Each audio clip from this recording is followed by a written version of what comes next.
암 바로 알면 누구나 생존할 수 있다. 7. 암 환자가 죽는 실제 이유. 우리 몸의 장기는 생명현상이라는 측면에서 볼 때 중요도가 각각 다르다. 따라서 단순히 암의 크기만으로 위험도를 판단할 수 없다.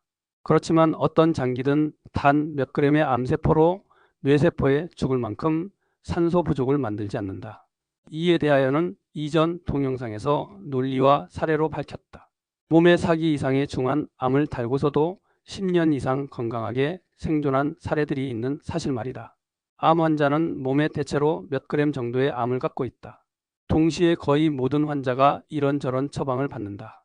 그들 중 한 해 10만여 명이 사망한다. 단 몇 그램의 암으로 죽지 않는다면 한 해 10만 명이나 죽는 데는 뭔가 다른 이유가 있을 것이다.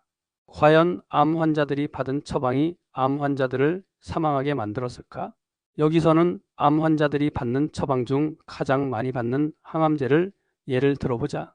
암 자체로는 죽지 않는다는 사실을 동의하든 하지 않던 만약 항암제가 죽을 만큼 뇌 산소 결핍에 치명적으로 영향을 미치는 것이 사실이라면 암 환자가 사망하는 이유가 항암제 때문이라는 사실만은 동의할 수 있을 것이다.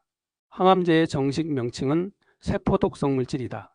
각종 농약이나 중금속, 일산화탄소도 독성 물질이다.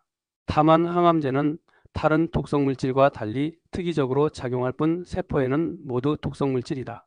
항암제의 암세포 사멸 기전을 알아보자. 세포는 4단계를 거쳐 분열하는데 그중 합성기 때가 가장 취약한 상태가 되어 항암제에 의해 사멸한다.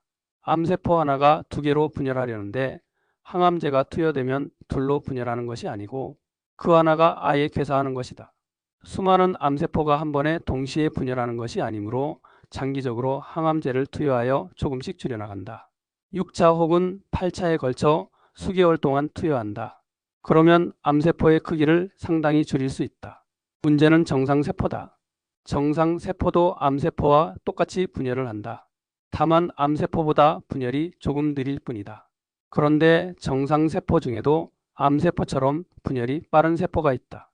골수세포, 소화기, 내피세포, 두피세포, 생식기세포, 간세포, 폐세포 등이다. 이 장기들은 대사가 활발한 세포들이다. 세포 분열이 빠름으로 합성기에 자주 도달한다.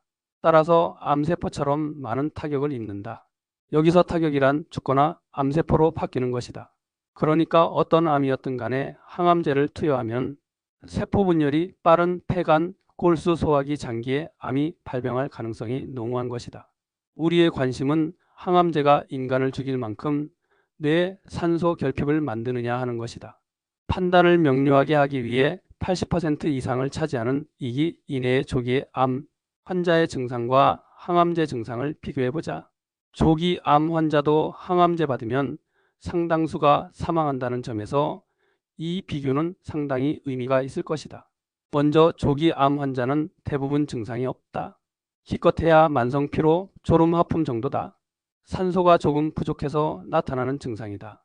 그런데 항암제를 받으면 구토, 두통, 메스꺼움, 어지럼증, 경련, 식욕부진, 소화불량, 심장정지, 심근경색, 협심증, 급성심부전, 뇌경색, 혈압저하, 감염, 혈소판 감소, 면역저하, 조혈장애, 요단백, 심부전, 혈뇨, 요독증, 족부 괴사에 심지어 쇼크사 등이 나타날 수 있다.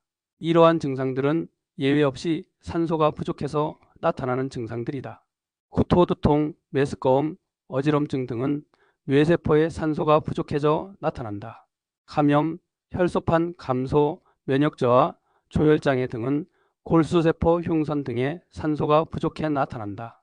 소화불량, 식욕부진은 위장세포에 산소가 부족하여 대사를 제대로 할 수 없기 때문에 나타난다. 또 심장정지, 심근경색, 협심증 등은 심장에 산소가 부족해 나타난다. 그리고 뇌경색은 뇌에 산소가 부족해 나타나는 것이고 족부괴사는 손과 발의 말초 조직에 산소 공급이 중단되어 썩는 것이다. 이러한 증상은 조기 암 환자 아니 건강한 사람이 받아도 동일하게 나타나는 현상이다. 이처럼 항암제 받기 전에는 졸음, 하품, 만성피로 정도였던 암 환자가 항암제를 받음으로 인해 두통, 심장정지, 심근경색, 뇌경색, 쇼크사, 괴사 등 생명을 위협받는 상황에 처한다. 이는 항암제 받는 대다수 환자가 경험한다. 인터넷에 암 관련 카페에 들어가 보면 위에 언급한 부작용을 호소하는 글이줄을 잇는다. 노약자들은 아예 항암제를 받지 못한다. 뇌 산소 부족으로 사망하기 때문이다. 암 자체보다 항암제가 훨씬 더 큰 산소 결핍을 만든다는 것을 증명하는 사실이다. 혹시라도 쇼크사나 심정지, 뇌경색 족부괴사 등을 경험하지 않았다고 해서 피해가 없다고 생각하면 큰 오해다. 그런 부작용을 겪은 사람이 다수 있다면 겪지 않는 사람도 그에 버금가는 심각한 타격을 받은 것이다. 혹시 주변에 항암제를 받고 생존한 예를 들어 잘 극복하기만 하면 받지 않는 것보다 훨씬 더 건강해질 것이라고 생각할 수도 있을 것이다. 하지만 당장 사망하지 않는다고 해도 상당수가 건강을 잃거나 이후 위험해질 수 있다. 유방암을 예로 들면 2년 내 약 60%가 간암, 폐암, 골수암, 위암, 대장암 등이 발병한다. 여기서 다시 항암제 받으면 복막암까지 발병하여 생존을 기대할 수 없다. 이 주장에 이런 반문을 할 것이다. 만약 항암제를 받지 않으면 어떻게 될까? 대응 방법에 따라 다르겠지만 대다수가 이전과 별반 크게 다르지 않게 될 것이다.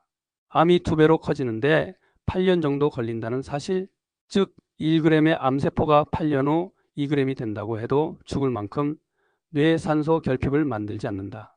삶의 질에도 큰 변화가 없을 것이고 생명을 위협하는 일은 거의 없을 것이다.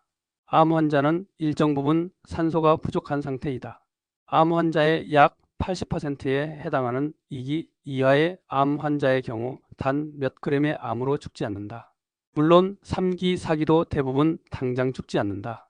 산소가 일정 부분 부족한 상태에서 항암제를 투여함으로 인해 산소 부족이 극심해져 사망하는 것이다. 그렇다고 방치하라는 얘기가 아니다. 암을 바로 알고 바르게 치유하라는 얘기다. 그 방법은 사망하는 이유인 산소 부족을 해소해야 한다. 만약 항암제를 투여하지 않는다면 한 해 사망하는 암 환자 10여만 명 중 최소 절반 이상은 사망하지 않을 것이다. 단 몇 그램의 암세포가 자신을 죽음에 이르게 할 것이라는 고정관념을 내려놓고 논리로만 판단을 해보길 바란다.